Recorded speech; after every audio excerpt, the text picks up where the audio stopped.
দেশের দক্ষিণ পূর্বাঞ্চল এবং উত্তর পূর্বাঞ্চলের অন্তত ৮টি জেলা এখন বন্যা কবলিত।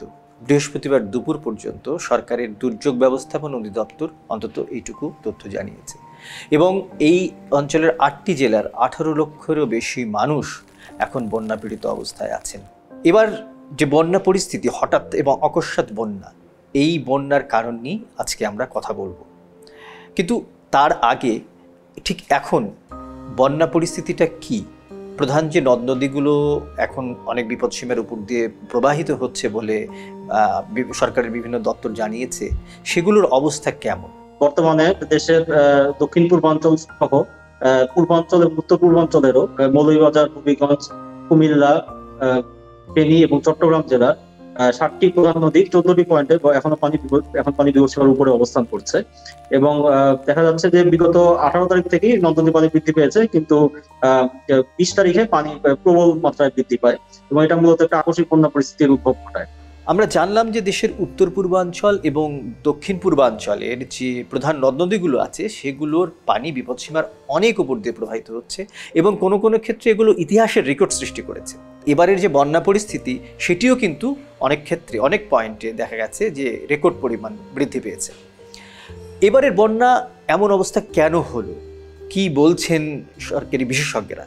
বর্তমানে যে পরিস্থিতি উদ্ভব হয়েছে সেটা মূলত 18 তারিখ থেকে সিচুয়েশনের আমরা বলতে পারি যে শুরু, এবং 18 তারিখে মূলত বঙ্গোপসাগরে একটি লঘুচাপ অবস্থান করছিল। যে লঘুচাপটি পরবর্তীতে আমাদের সাগরের অংশ থেকে স্থলভাগে প্রবেশ করে 19 এবং 20 তারিখের মধ্যবর্তী সময়, এবং পরবর্তীতে বাংলাদেশের মধ্যভাগে অবস্থান করে প্রবল বৃষ্টিপাত ঘটায়।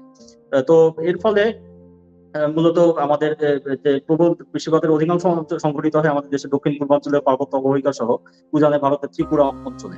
তো এই বিস্তীর্ণ আমরা বলি যে বেল্ট জুড়ে বৃষ্টিপাতের কারণে, ভারী বৃষ্টিপাতের কারণে, অব্যাহত ভারী বৃষ্টিপাত এবং একই সাথে সাগরে লঘুচাপজনিত কারণে এবং একই সাথে পূর্ণিমার প্রভাবে সাগরের যে স্বাভাবিক জোয়ারের লেভেল ছিল সেটি স্বাভাবিক তুলনায় কিছুটা বেশি ছিল।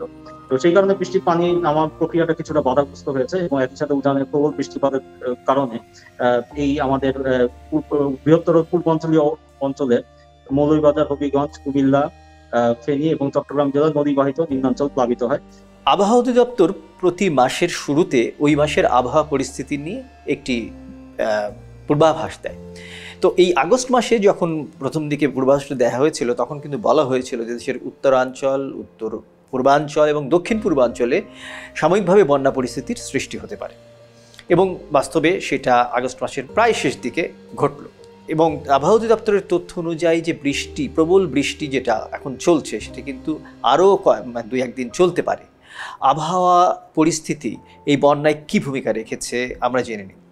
আমরা গত 16 তারিখের আগে থেকে আমরা বলে এসেছি উত্তর বঙ্গোপসাগর এবং তৎসংলগ্ন এলাকায় একটি লঘুচাপ ছিল।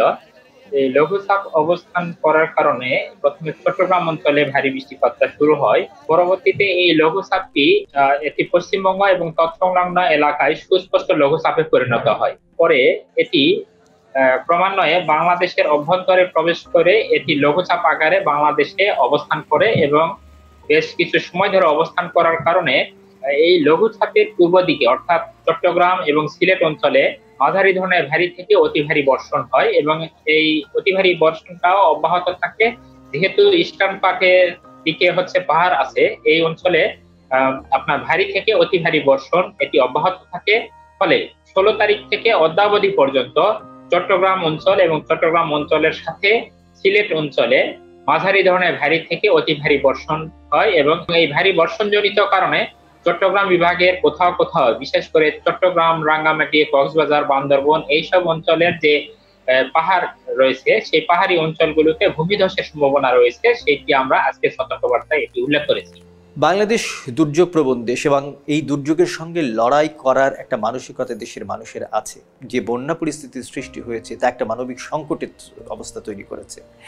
এই পরিস্থিতি মোকাবেলায় সরকারের যেমন চেষ্টা অব্যাহত আছে, কিন্তু সাধারণ মানুষ হিসেবে প্রতিটি মানুষের মানবিক অনুভূতি এবং সহানুভূতি, তাদের হাত বাড়িয়ে দেওয়ার চেষ্টা, সেটিরও কিন্তু যথেষ্ট গুরুত্ব আছে।